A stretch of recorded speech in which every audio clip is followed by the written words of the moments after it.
the scene where you shoot the guy's tire, like that has some truth in it. If I'm not like that wasn't the reason you shot the tire because it was like you were pissed off in traffic, but like you actually had to like get away from someone that was tailing you. Am I remembering the story right or no? Yeah, you're pretty close there. It's in the show. It shows that Connie and I are driving down the street trying to think of a name for the little girl that we're going to adopt.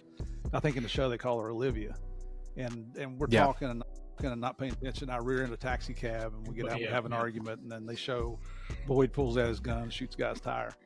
And that didn't happen. But I was coming home from the embassy one night, and I had my suit on, and I'm driving the old big Bronco with the big West Coast mirrors, and it sits really high. And this guy in a Volkswagen in front of me, I guess he thought I was messing with him because I can't help it that the headlights set high on that thing, and they're shining down, and I guess he thought it was blinding him. And so I didn't realize anything was going on until he finally moved over a lane, and then when I pulled up beside him, he just blessing me out on the called me everything but an American.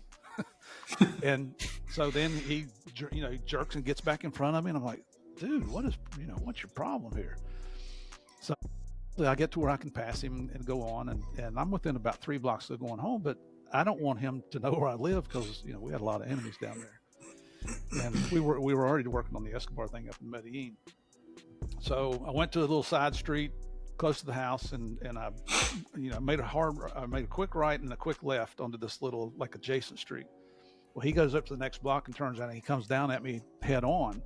So when we stop, he stops so that our bumpers are together, and my car has bulletproof glass and steel plates and all that stuff, and I can't even roll the windows down. The windows are about this thick, so you can't roll them down.